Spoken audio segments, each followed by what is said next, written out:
Hello, everybody, and thanks so much for joining one of our UnitedHealth Group focused webinars. My name is Sam, and I will be your moderator today.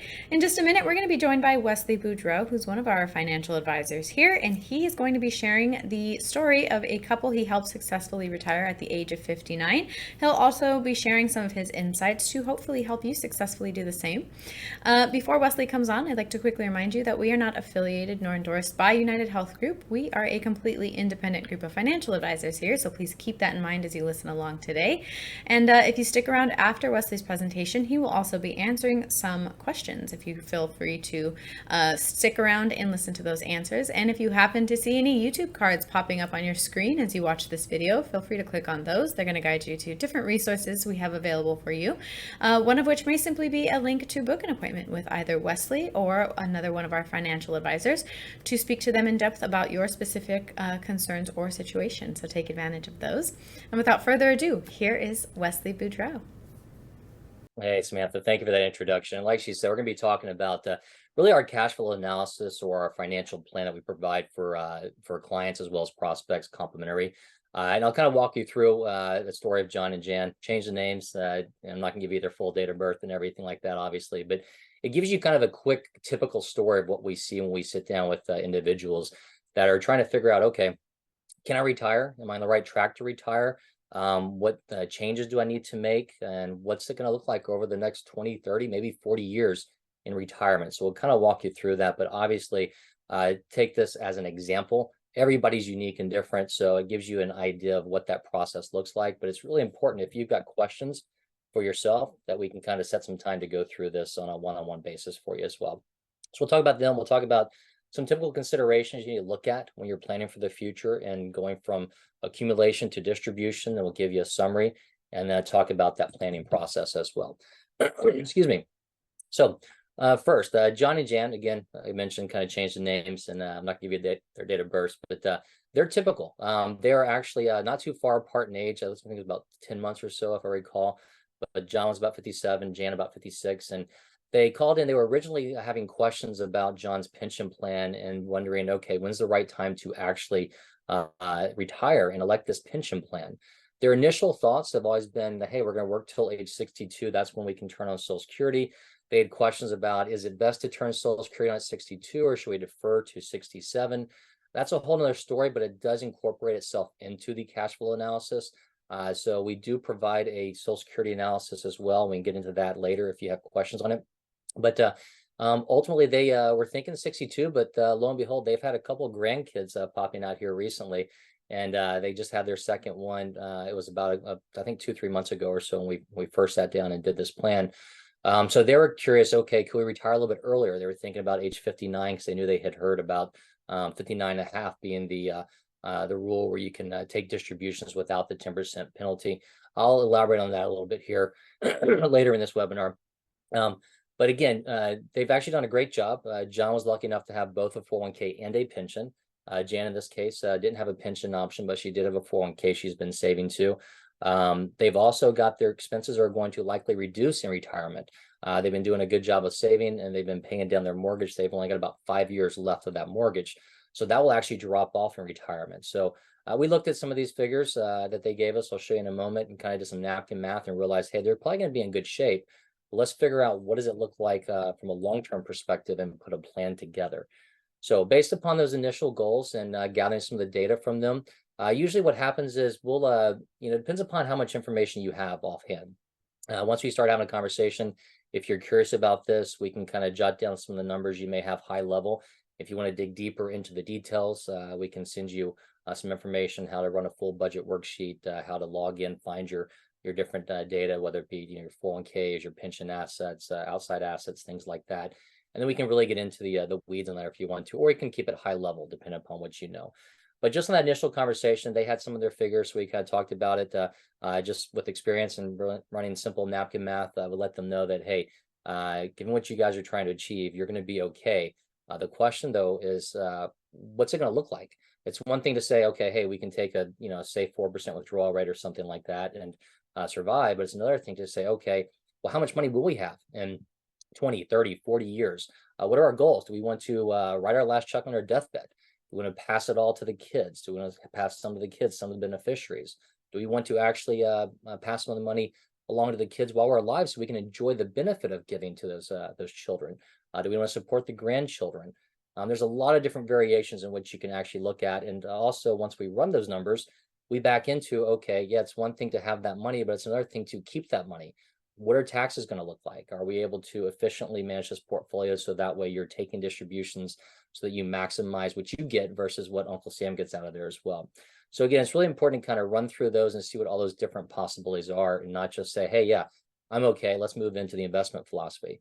By running through a cash flow analysis, that'll let us know what you need to achieve, and then we can help you with the investments more appropriately from there. So this is a quick kind of a glance or a list of some of the things we'll end up needing for that cash flow analysis. Like I said, a lot of these you might have on the top of your head. Others you may need to go back and log in and find some of that information, and we can set some time to do that at a follow-up call. But generally speaking, obviously names, dates of birth. We want to look at what you're planning for, your age, your desired retirement date. So I left this blank. We talked about John and Jan. They actually had initial one, then a potential secondary one, and then we'll talk about a third one that we really kind of uncovered through this process. And the biggest one is your desired spending.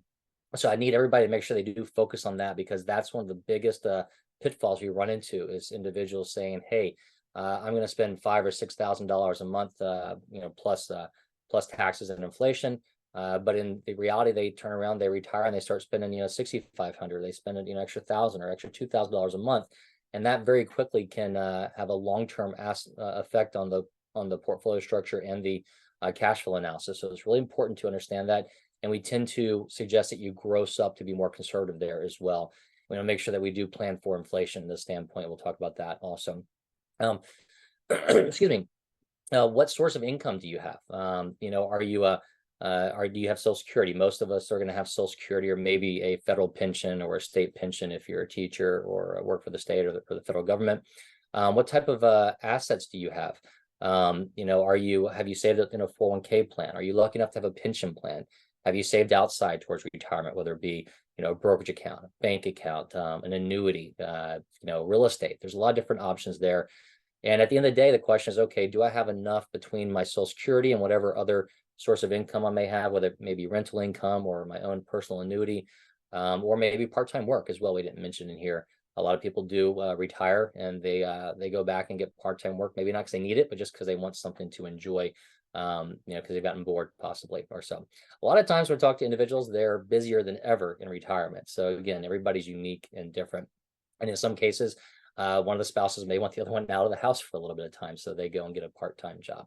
So all those things can get factored in here, but ultimately you need to make sure your combination of your income sources and your ability to draw from your assets meets those spending needs, and it'll meet those over the next 20, 30, 40 years or so. So let's get back to John and Jan. I'll give you some updated numbers for them. Now, obviously, I kind of rounded some of these to make it simpler for this, but I'm not going to give you their dates of birth, but they were 57 and 56 here this year. And again, the desired date was initially looking at age 62 because they thought that's kind of coinciding with Social Security. But then they said, with these grandkids coming along, can we go earlier? Let's look at about a year and a half out at 59 or 59 and a half. Can we do that? So that's what we were focused on. As far as their spending, like I mentioned, they had that mortgage that's going to get paid off. They're spending about $6,000 a month on their normal expenses, and they got about $1,500 a month on that mortgage. And I want to stress, when you have a mortgage, we want to know what the principal and interest payment is, because that will eventually be paid off. Plus, it doesn't grow with inflation. Now, obviously, we still have, you've got your property taxes and your insurance on there. That's still going to remain, and it's going to grow with inflation as well.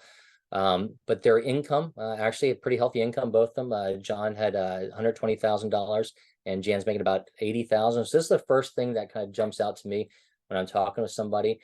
Between the two of them, they got about $200,000 of income, but they're telling me, hey, Wesley, we're only going to spend $6,000, maybe $7,500 of spending in the first couple of years retirement, then drop down to $6,000. So there's a bit of a disconnect there. Obviously, even if you factor in taxes and contributions to 401ks, they were likely bringing in more than that $7,500.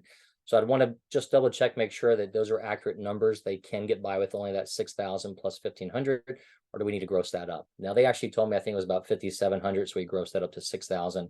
And the beauty of the tool is that when we run through here, we'll back into the max spending levels, so you kind of know what your thresholds are as well. So you don't have to be 100% accurate on that first trial. I usually call that the rough draft, if you would. We go through the process, figure out where we are, and we can make some tweaks and deviations from there. Excuse me. So their retirement assets. Actually, when talking about the spending, they had both been taking advantage of catch-up contributions, so they have been saving a little bit more recently here. But John's got his portfolio, his 401k, up a little bit over $600,000. The pension lump sum option came out to about $800,000. And Jan's 401k is about $480,000. They've got some cash on the side in the savings account, excess savings about $50,000, and a brokerage account about $100,000 they have at Schwab, which actually is the same firm we use for clearing. So fast forward, if you're working with us, most of the accounts we work with, we will have them on the Charles Schwab platform. So it's making it easy with that conversation with them as well, because they know how that platform works. As far as retirement income, they didn't have their Social Security estimates. But if you've got your Social Security statements, we can grab it from there, or again with that income as well as the your date of birth, we can run an estimate. We were going to look at 62 for them. We'll also compare 67, so they know those options. And for that pension we talked about with John, he has the option of either taking a lump sum or an annuity. And the joint and survivor annuity option we looked at was $3,700 a month, starting at 58 and $3,900 at 60. So we're kind of between there and using that for the actual plan as well. And as I mentioned, going back to that income, that also can, if you're, let's say, if you've got 3 or 4 or 5 or 10 years to retirement, by understanding your income and what percentage you're contributing to your 401k, we also factor that in. So you may have a couple more years of additional savings. We might put in there, okay, you're putting in 10%, company matches 3%, so 13% of, let's say, $100,000 is getting saved for the next couple of years as well prior to retirement. So some of the different things that we're looking for in this case was just running 2 scenarios and then potentially more beyond that. So really the scenario was they want to see if they can do 59. That 62 is now out the window if they can. We talked about napkin math saying they probably would be okay. So they want to see what the long-term aspect looks like for age 59. And the question becomes, okay, on John's pension, does he take the annuity or the lump sum? So instead of just, having a guess or saying, hey, I want one or the other, we decided to run 2 different reports to show those side by side so we can see how it looks in the long run. And we do have a lot of other webinars going on pensions, and also if you've got company specific pensions, we can go through those details. But generally speaking, the annuity is going to be beneficial for you if you want longevity protection, because it's going to continue to pay for the rest of your life. However, inflation is going to erode that over time. Also, you're not going to have a cost of living adjustment in there usually. And then again, God forbid something happens to you sooner rather than later, then the company can keep a lot of that. The pension lump sum is going to give you more flexibility for management of it on your own, distribution to your beneficiaries in a better manner. But it does come with some risk if you mismanage that or spend through it too quickly. So these are all conversations to have, and running the cash flow analysis is a good way to do that. And the alternatives would be, like I said, that cash flow analysis will back into what's the max you could spend and as soon as you can retire. So we'll have a conversation about that with them. And then if we want to run any alternate scenarios, we can do that. As far as the typical things to consider when you're looking at a cash flow analysis or a financial plan, to remind us and let us know, and we'll go through this with you, is longevity. That's a big one. So the biggest risk to a retirement portfolio is living longer, making it to age 100, 110, who knows? But again, everybody's different. I've got clients that, they've got parents and grandparents that made it into late 90s, even their hundreds or so. Got others that unfortunately are, second generation factory workers, and they don't have much expectation making it to their 80s. So it's really important to understand that. And again, that's different from couple to couple. You might have a husband that doesn't have longevity on his side, and you got a wife that does have longevity on her side, and she may be a little bit younger. So you got to plan for those different age breakdowns and not just focus on that one person. Look at that long-term aspect and making sure that he or she is taken care of if you were to pass away as well. What are your spending needs? Again, we focus on what do you need, and we gross up inflation and taxes there. But a lot of times it's focused on the needs versus wants. Sometimes we want to make sure our needs are covered by Social Security or maybe another form of guaranteed income. And also it could be fixed or variable. So let's go back to John and Jan. Another aspect, and we talked about this after running the first scenario, is, okay, what if maybe they want to spend, an extra $15,000 a year on traveling for the first 10 years, then maybe drop that down to, $7,000 or $10,000 for the next 10 years. Maybe they wanted to add in a new car every 10 years. Maybe you've got a daughter that's getting married in a couple of years. You have to pay for a wedding, unfortunately. There's a lot of different things you can put in there, so we can be as detailed or as generic as you want to, but we need to start somewhere, obviously. As I mentioned, we gross up for taxes. The rate of returns, we tend to look at a very conservative rate of return. We do run a Monte Carlo simulation, so you can see variations. But generally speaking, we back into saying, okay, let's just run a 5% rate of return to be very conservative, 5 or 6%, and we can actually guarantee 5% right now in money markets even. So if you're looking at that, then we know if we're going to tell you, hey, you've got the ability to retire now, we're going to be certain about that. We're not taking any additional risk and running it for, let's say, an 8% return, which is very subjective and could be detrimental to telling somebody, hey, you could retire if you think you're going to expect an 8% return forever. Then it also brings in distribution plan. I mentioned before, how do we actually take out those assets? What are some of the tax beneficial strategies? What account do we take it from, or what combination do we take it from? RMDs come up, whether you are going to be at 73 or 75, you'll be forced to start taking withdrawals eventually. And that backs into whether we want to look at Roth conversions prior to that. And then your legacy planning. Are you, again, looking to write that last check and be happy about it? Or are you looking to plan for a legacy, whether it be for your kids or church or charities, or a combination of those? We get into all those different options and how estate planning can affect that as well. So a couple charts here, just worth noting. One of the biggest things to remember is, where are you going to retire? We work with a lot of individuals that may retire in one state and stay there, or they may retire from one state and move elsewhere. Let's take an example of California. You've got the ability, if you want to, you've got pretty high income tax on the state level there, but you can slide right across the border to Nevada if you want to reduce some of those taxes, or maybe move to Texas.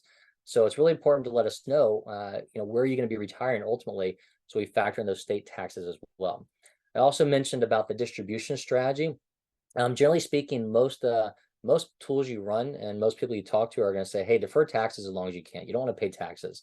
So usually what's going to happen is they're going to suggest taking your taxable accounts out first. So for John and Jan, that example would be plowing through their savings and their brokerage account before they tap into their IRAs or 401ks. But in reality, that's not the right thing to do, because what happens is, yes, it saves you taxes the first couple of years, but now you've exhausted those sources, and now everything's going to be taxed. A combination of your Social Security and your retirement distributions from your IRAs. Another way to do that would be kind of looking at the tax brackets year by year and taking out what makes sense for your specific tax bracket. So even if you didn't have even if you just took out, let's say for John and Jan, if you just took out the standard deduction, you're not going to pay any tax on that whatsoever. So you can take out over $20,000 and have it tax free. Then you can factor in, okay, well, they're based upon their spending, they're going to be in that 12% tax bracket in retirement. I'd argue that's a pretty favorable tax bracket. Likely they may go higher down the road. So we might say, let's max out that 12% tax bracket, take out distributions from there. And it could be that we even take out more and do Roth conversions. We can get into that in another scenario as well.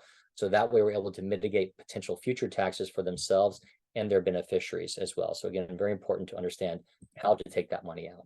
So let's go ahead and jump back to John and Jan, kind of wrap up their situation.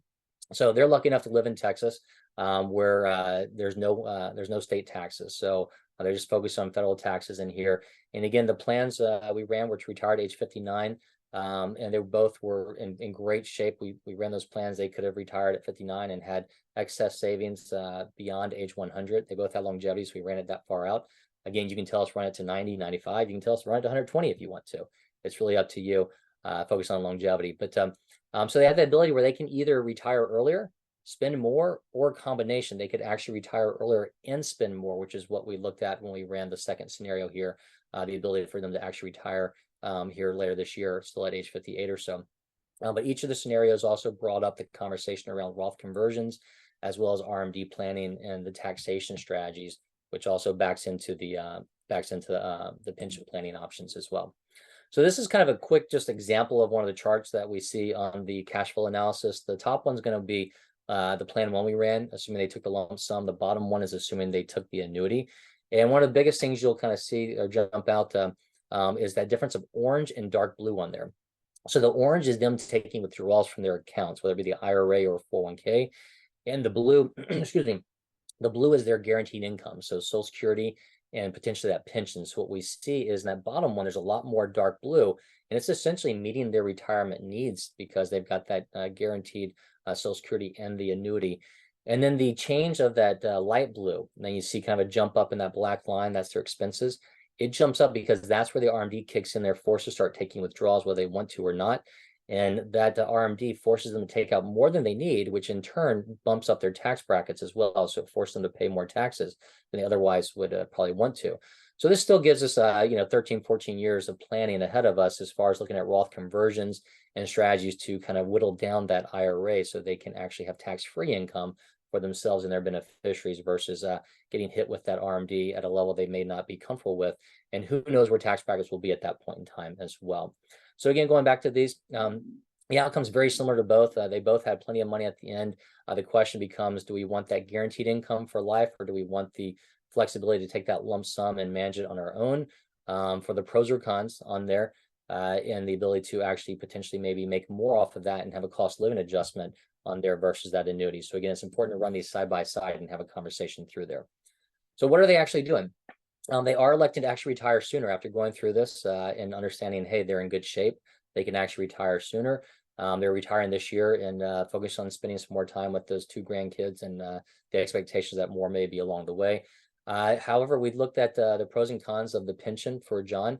And even though we're not making the ultimate decision right now, they're wanting the flexibility of that pension as the lump sum so that they can control that. They can control it for tax purposes, for distribution planning purposes, for passing on to beneficiaries.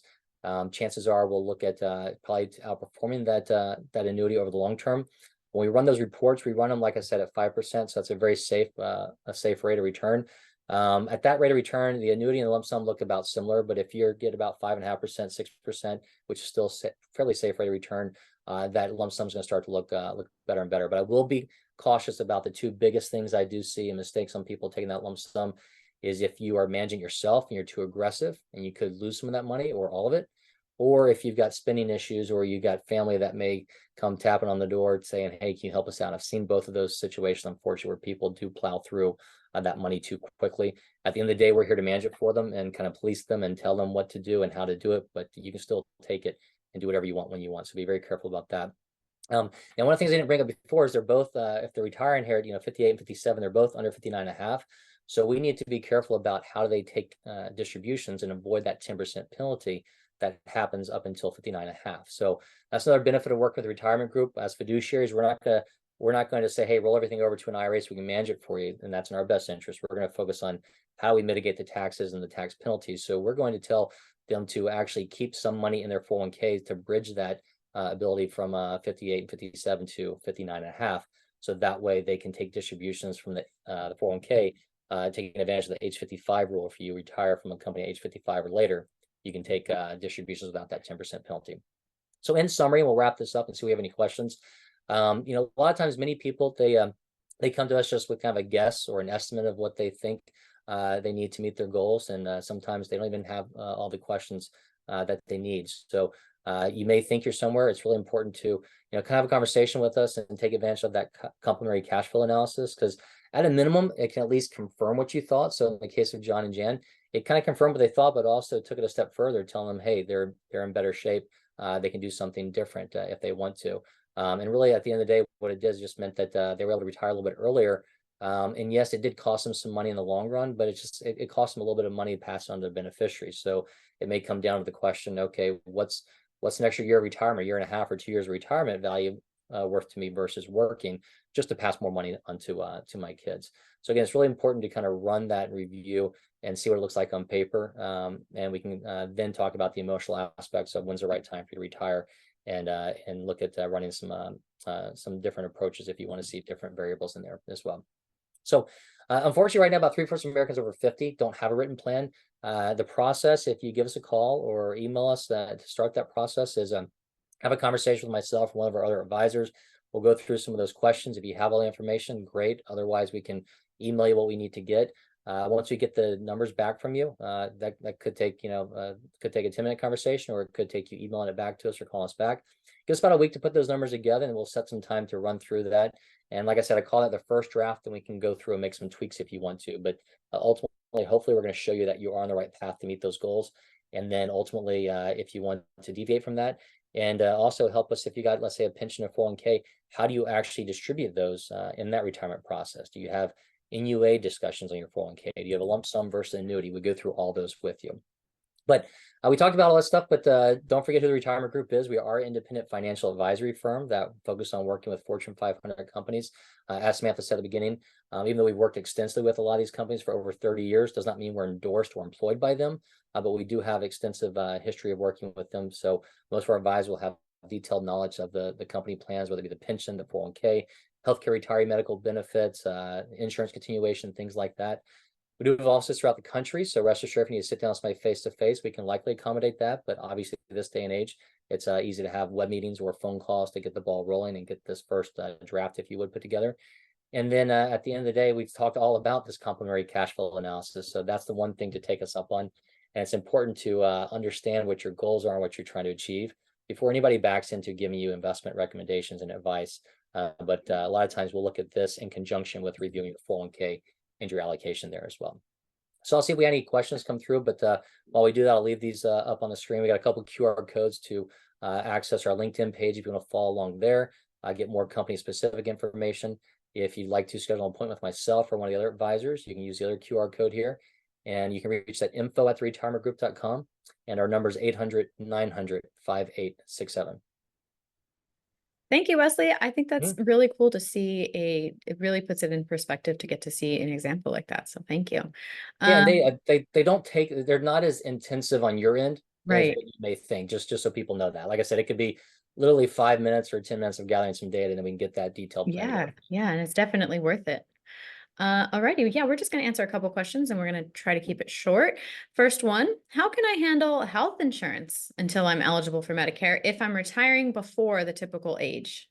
Okay, so that's actually a big one too, and unfortunately, there's a lot of moving targets there. And I didn't mention that in John and Jan's situation, but like I said, John was lucky enough to have a pension. He was also lucky enough to have retiree medical benefits continuation for both of them. So that's a really great option for some companies we do work with, but a lot of times you may not have that option. So what you're going to do is either you might have a company continuation, or you might have to go out on the on the healthcare marketplace and look at the different options through the Affordable Care Act that's available to you. If you look at it right now, and let's say we're going back to John and Jan with their income level, it's going to be pretty expensive. But if you fast forward and say, okay, wait, we're retired, they focus on what your projected income is. So it's not going to be as expensive as you may think. And then that's going to help them get to age 65. Another option is looking at indemnity plans. You'd have to consult with a healthcare advisor, but where you can actually, sometimes it's a lower cost than the Affordable Care Act would provide. But essentially what happens is you choose one that may pay a multiplier of what Medicare pays. And so it covers a lot of your preventative, but if you, God forbid, have some hospital situations or things like that, it may not cover as much as what the healthcare exchange would. But those are some conversations to have when we run through that cash flow analysis too.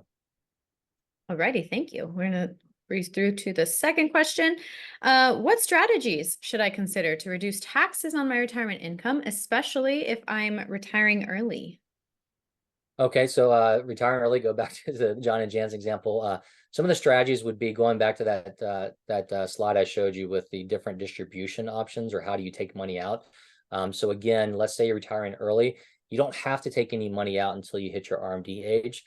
So you've got flexibility. Let's say if somebody retires at 60, they've got 13 years or so before they have to take distributions, or it could be 15 if depending upon their age when they retire. But what happens is you can take out distributions and mitigate that tax the tax risk, and we look at each specific year. So for instance, right now we know what tax brackets are for 2024 and like the 2025. We don't know what's going to happen in 2026 and beyond. So we can focus on saying, okay, my tax bracket, let's say right now, is 12%. That's pretty low. We might want to reduce future taxes by taking some money out, converting to a Roth, or taking it out and just parking it. It's your call. Get up into that 22, 24% tax bracket, you can still do so, but that break even becomes a little bit longer. If you're still working, it may be something you wait until you're retired. And it also may be an aspect of if you're still working, maybe we start adding contributions at 401k on a Roth level, or you build up a Roth IRA. There's a lot of different ways to look at it. So there's really not one quick right size answer for everybody. But if we run this cash flow analysis for you, then we can dig into your specific situation and show you some choices. Alrighty, thank you. Last one, Wesley.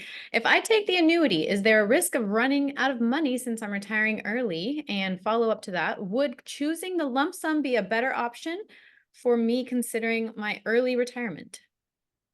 Okay. Well, actually, the key aspect of taking the annuity is not running out of money. So, Mhm. yes, you would not run out of money.